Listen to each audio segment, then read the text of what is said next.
E hoje nós vamos falar de um ambiente muito importante, fundamental para a nossa caminhada, para a nossa jornada com o Senhor, que é o ambiente de cura.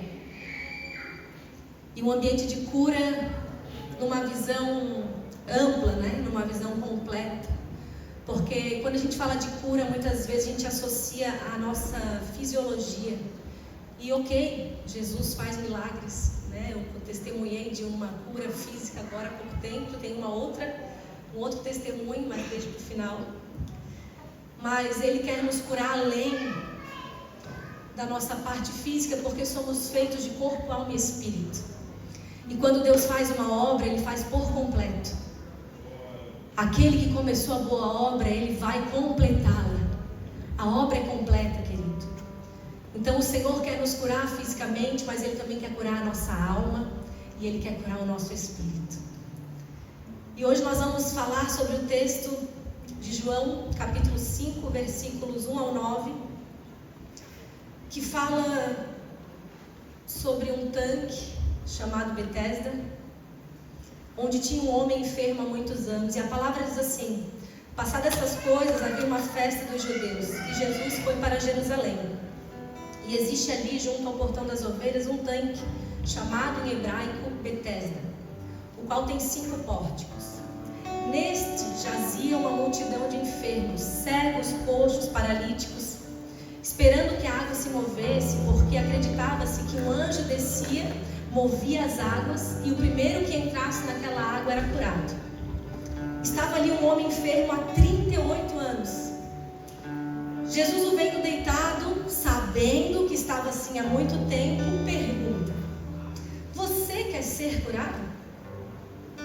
O enfermo responde: Senhor, não tenho ninguém que me ponha no tanque. Quando a água é agitada, eu tento, mas vem um outro e entra no meu lugar, entra na minha frente.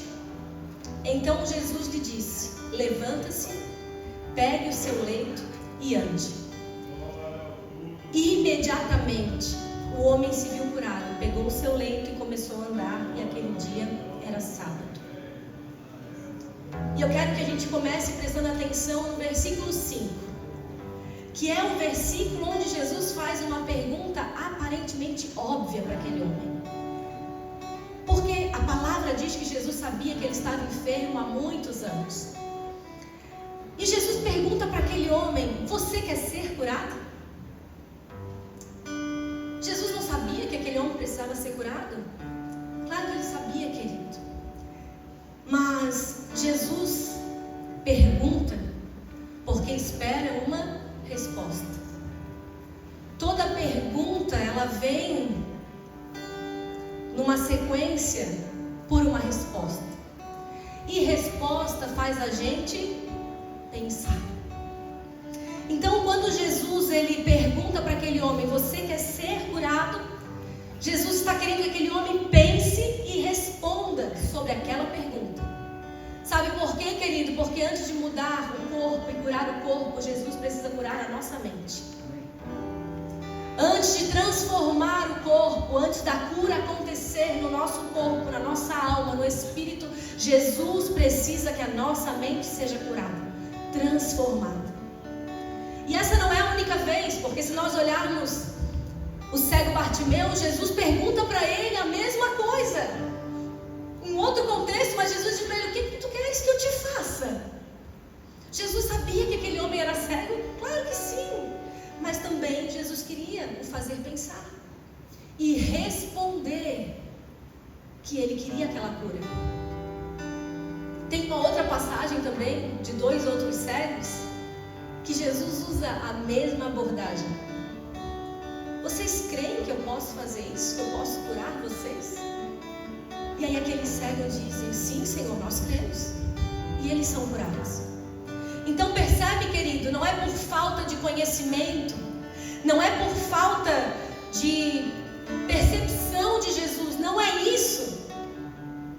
É porque quando ele pergunta, isso gera em nós um estado de consciência sobre o que nós estamos respondendo.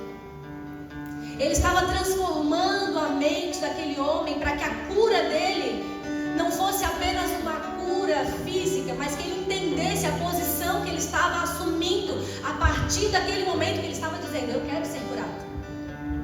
E é isso que Jesus tem para nós. A cura não está associada, querido, a nossa cura não está associada a Jesus saber ou não, a Ele querer ou não. Ele quer e Ele sabe, mas a nossa cura está associada ao fato de nós realmente queremos ser curados. Porque essa foi a pergunta que fez aquele homem que estava ali há 38 anos enfermo pensar e responder. Parece um absurdo, né? Quem não quer ser curado? Quem, em sã consciência, não gostaria de ser curado? Bom, a pergunta se responde: alguém que não está em sã consciência, alguém que tem a sua mente corrompida, caída, uma mente natural, uma mente humana, limitada, uma mente que não é saudável. Essa pessoa, essa mente, ela não é uma mente sã. E aí a gente responde a pergunta: uma mente que não está sã, ela não quer ser curada muitas vezes. E essa é a pergunta: será que nós queremos ser curados? Não é à toa, querido, que o Senhor nos determina a transformar a nossa mente. Ele nos diz isso lá em Romanos 12:2. Transformem a maneira de pensar, transformem a sua mente. Para quê? Para que vocês possam experimentar qual é a boa, agradável e perfeita vontade de Deus. A cura faz parte da boa, agradável e perfeita vontade de Deus. Mas ela, querido, precede a um posicionamento de transformação de mente. É uma condição para experimentar qual é a boa, agradável e perfeita vontade de Deus. A condição é: transforma a mente, mude a sua mente. Não seria possível fazer isso se Deus não tivesse dito que é possível. Se Ele nos disse que é possível, Ele nos deu uma ordem, porque não é um convite, é uma imposição. Transformem a maneira de pensar. Ele está dizendo: é para fazer, não é para você questionar. E Paulo vai lá nos falar em 1 Coríntios 2,16. Quem conhece a mente do Senhor, para que possa aconselhá-lo? Aí Paulo responde dizendo o quê? Nós temos a mente de Cristo. Querido, quem tem a mente de Cristo crê na cura. Quem tem a mente de Cristo não se rende no dia mau. Quem tem a mente de Cristo não retrocede na tribulação. Quem tem a mente de Cristo, querido, vive no caminho até o fim, porque sabe que existe um prêmio o aguardando, que nada nesse mundo pode se comparar a esse prêmio. Quem tem a mente de Cristo não só vive um ambiente de cura, mas por onde vai, gera o mesmo ambiente de transformação. Alguém que pensa como Cristo, alguém que tem a sua mentalidade transformada, não é só alguém que prova daquilo que o Senhor é capaz de fazer, mas é alguém que se torna um instrumento nas mãos do Senhor. Alguém que onde chega, querida, é perceptível que existe algo ali diferente. Existe um pensamento diferente, uma postura diferente, uma forma de falar diferente, um olhar diferente. Por quê? Porque a mente é diferente e a mente vai determinar como você fala, como você se comporta, o que você escolhe. É a tua mente. Quem tem a mente de Cristo, querido, não vive na vitimização. Amém. A pessoa não vive naquela situação como esse homem estava. Ai, mas ninguém me coloca no tanque. Ai, mas quando a água agita, tem alguém que vai. Querido, rola, se arrasta, faz o que for necessário. Ai, mas tem sempre alguém puxando meu tapete. Ai, mas tem sempre alguém falando mal de mim. Ai, mas tem sempre alguém desejando mal. Ai, mas tem sempre alguém. Não, querido. Quem tem a mente de Cristo não vive nesse estado. Quem tem a mente de Cristo toma o leito, levanta e anda. Vai, segue, se movimenta. Aleluia.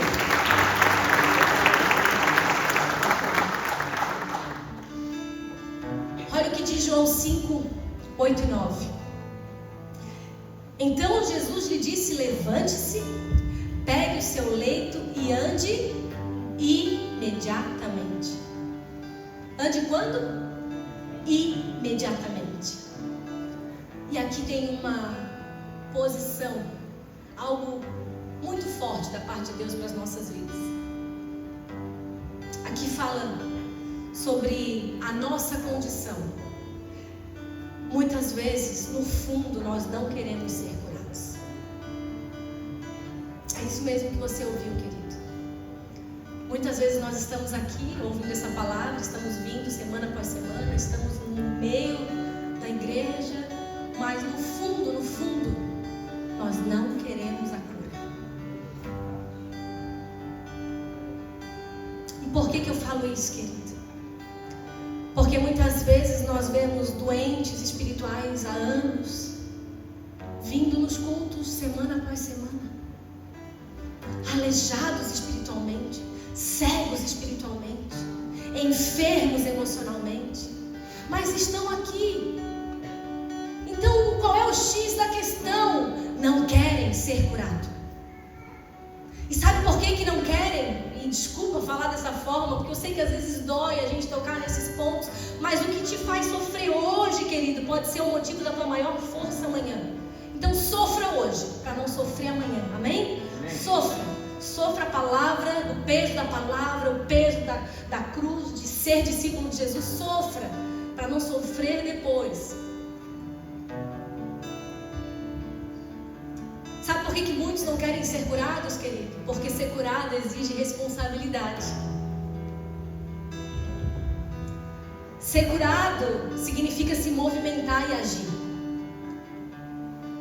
Ser curado fala de decisão, de sair da onde você está e seguir. Porque foi assim com esse homem. Naquele momento ele falou o quê? Levanta, toma o teu leito e vai. Aquele homem estava num lugar chamado Betesda, que significa Casa da Misericórdia. Certamente ali ele era sustentado pelas pessoas que tinham pena dele. As pessoas que tinham dó, que viam aquele homem há tantos anos enfermo. Com certeza ele vivia das esmolas, ele vivia das doações, ele vivia desse olhar de pena que as pessoas tinham vendo aquele homem enfermo. Oh, coitado, uma vítima da sociedade, vítima do pecado dos seus pais, vítima do fulano, a vítima do sistema, a vítima. Pobre homem. Mas quando Jesus o cura, ele precisa assumir a própria responsabilidade da sua vida. Não tem mais a esmola, não vai ter mais o olhar de dó, não tem mais a pena, o coitado, o doente, a vítima. Não, querido. Quando Jesus o cura, ele precisa se levantar como homem, andar com suas próprias pernas, trabalhar para o seu sustento. E isso é responsabilidade. Por isso que muitas vezes as pessoas não são curadas, elas não querem ser curadas, elas querem viver como mendigos espirituais. É a esmolinha do céu, é o olhar de dó, é a pena. Ai, mas olha o que fizeram comigo, querido. Todo mundo tem uma história triste. Ninguém dá escape de uma história infeliz na sua vida. Mas se nós ficarmos olhando só para essas histórias tristes, a vida vai passar, querido. A vida não te espera ficar lamentando, lambendo as tuas feridas. As coisas vão, o fluxo da vida segue. Então toma o teu leito, levanta e anda. Porque Jesus, ele quer te curar. Mas a pergunta nessa noite é: você quer ser curado? Você quer de fato levantar, andar com as tuas próprias pernas, assumir a responsabilidade pelos teus atos? Ou você quer ficar nessa posição de enfermo, de coitado, de vítima, que não pode assumir responsabilidade alguma, que não pode responder pelos seus atos, porque tem sempre alguém por trás te colocando nessa posição? Não, querido, não foi para isso que o Senhor nos chamou. Não foi. Sabe aquela pessoa que fica: ai, mas a porta fechou e Deus está abrindo outra lá. Mas a pessoa fica dizendo: não, mas essa porta aqui fechou, meu Deus. Não, querido, mas Deus está abrindo outra. Vai, levanta. Ai, mas o fulano lá, ninguém me vê, ninguém me valoriza. Querido, faz. Age, espera que o Senhor vai te valorizar. O Senhor vai trazer no tempo certo. O Senhor é quem levanta e derruba. É isso que a palavra diz. Então ele tem um lugar para cada um de nós.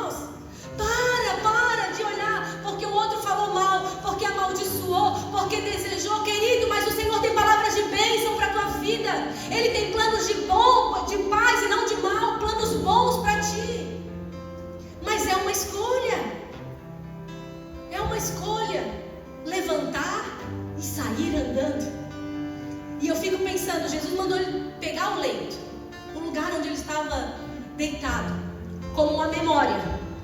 Tá vendo? Tu estava aqui, nessa posição de vítima. Agora tu vai pegar o teu leito e tu vai levar, para nunca mais te esquecer que eu te dei uma nova chance, uma oportunidade de viver uma nova vida e uma nova história, como um homem saudável. Olha para Jesus, querido. Olha para Jesus, porque Ele quer nos curar. Ele não quer que a gente olhe para Ele hoje e diga: ai, Senhor, mas ninguém me coloca naquele tanque. Ah, Senhor, mas ninguém me carrega. Ah, Senhor, mas tem sempre um que passa na minha frente. Não, não. Ele quer que os nossos olhos se voltem para Ele, e quando Ele diga: quer ser curado? Agora.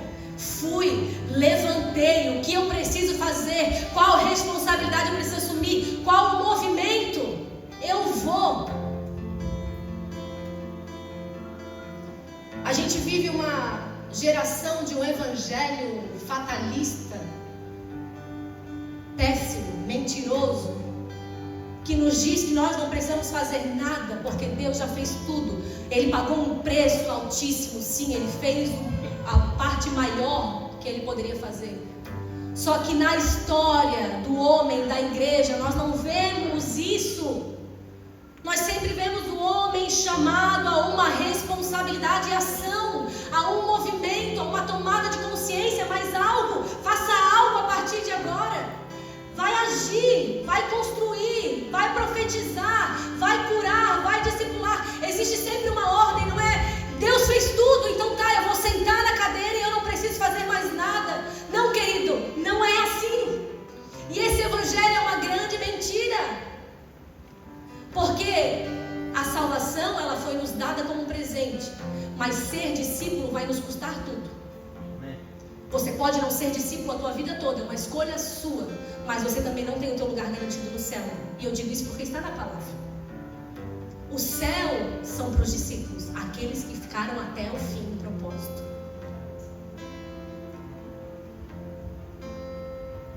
E como ter a mente de Cristo?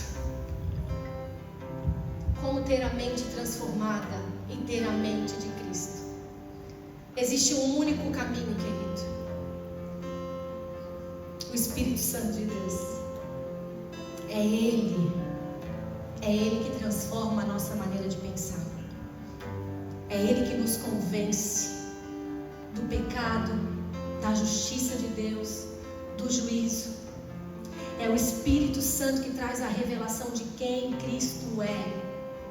E se Ele me traz a revelação de quem Cristo é, os meus pensamentos são alinhados a essa revelação. Quem Ele é, o que Ele espera de mim, o que Ele espera que eu faça, qual posicionamento Ele espera que eu tenha, como Ele quer que eu haja a partir de agora, porque isso é ter a mente de Cristo, querido. João 16,13 diz: quando Ele vier, e é o Espírito que está falando aqui, quando Ele vier, Ele vai fazer o quê? Ele vai nos guiar em toda a verdade. Ele vai nos guiar conforme a mente do Senhor, porque Ele é a verdade. E quem o conhece é liberto, porque conhecer a verdade liberta. Essa é a mentalidade, querido. O Espírito Santo, ele não é reconhecido nas nossas vidas pelo arrepio, pela experiência no ambiente sobrenatural. Ele não é reconhecido pela lágrima, pelo momento de emoção no culto, nem pelo falar em línguas ele é reconhecido. Sabe quando o Espírito Santo é reconhecido? Quando há metanoia, transformação radical de mente. Quando alguém olha para mim e fala: não é possível que essa seja a mesma pessoa que eu conheci antes de conhecer a Cristo. Não é possível que essa pessoa que antes mataria, hoje é cheia de piedade e misericórdia.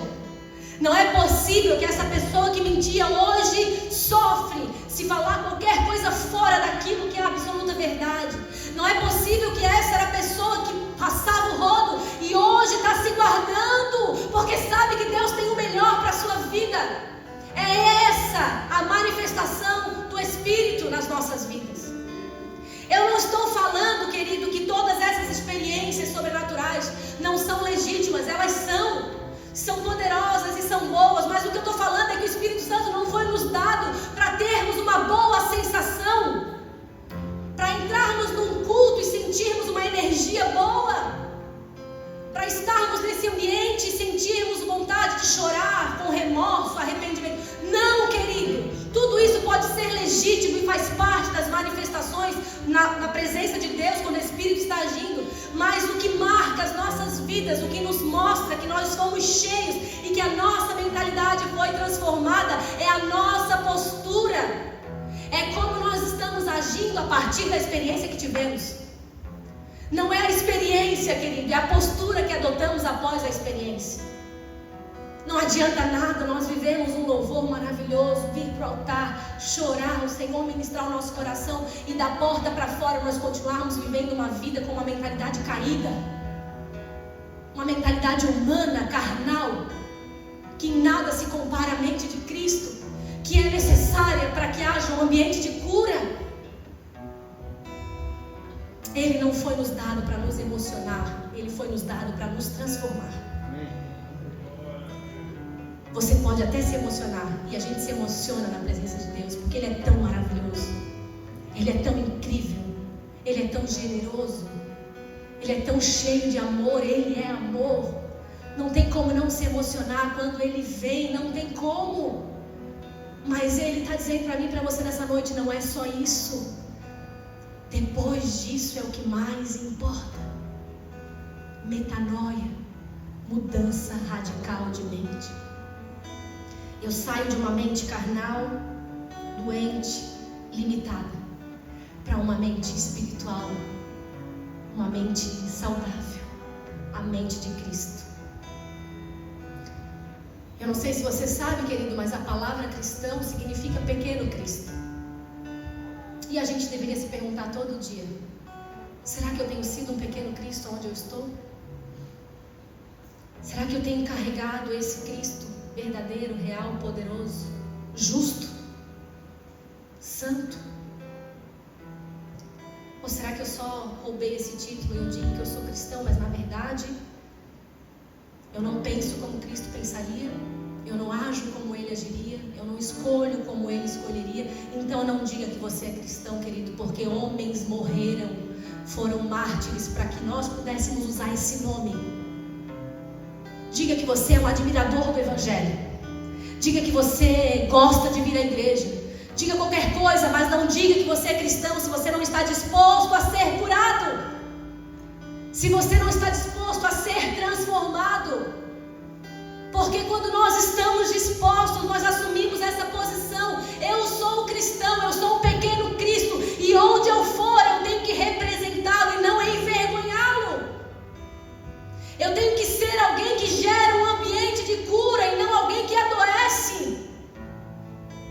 Porque é isso que o Espírito Santo faz, querido. É isso que Ele quer fazer comigo e com você. Onde nós formos, não só curar o nosso coração, mas por onde nós formos gerar esse ambiente de cura, de restauração, de transformação. O chamado é para representá-lo e não envergonhá-lo. Mas só o representa quem tem a sua mente transformada e diz sim ao processo de cura. Diz sim e assume a responsabilidade. Sim, Senhor, eu quero ser curado. Eu não quero mais que as pessoas me olhem e fiquem com pena da minha história, da minha vida, dos problemas, do que aconteceu. Não, não, Senhor, eu não quero. Eu vou assumir a responsabilidade. Eu não quero ter só atenção, porque é triste falar isso, querido, mas as pessoas, elas gostam muitas vezes de ter essa atenção pela dor, sabe assim? Ai, tadinho. Aí ninguém fala o que a pessoa precisa ouvir, porque, ai, tadinho, ele está ferido. Querido, a ferida está aí para ser curada. A gente ficou mal acostumado de chamar a igreja de hospital, porque a gente acha que, como é um hospital, eu fico doente. Não, querido, a igreja é um exército, ela tem a enfermaria. As pessoas que estão doentes vão para a enfermaria, mas elas são curadas e elas voltam para fazer parte do exército. É isso que a igreja representa.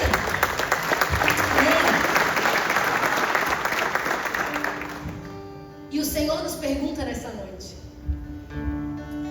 você quer ser curado? sobre a cura, sobre o teu coração, sobre a tua mente. O teu espírito está pronto para ser curado. Você está pronto para fazer parte do exército e não mais do hospital. Porque quando você estiver ferido, doente, nós ficamos feridos e doentes durante o caminho. Nós somos atacados e muitas vezes essas espadas nos alcançam. Mas nós vamos para a enfermaria. E aí na enfermaria, ali existe cura, existe cuidado, até que a gente consiga se levantar e tomar a nossa posição novamente no exército. Amém. Eu queria te convidar para ficar de pé, querido.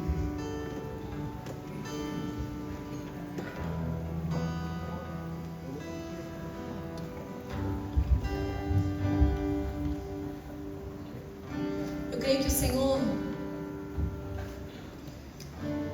quer romper alguns grilhões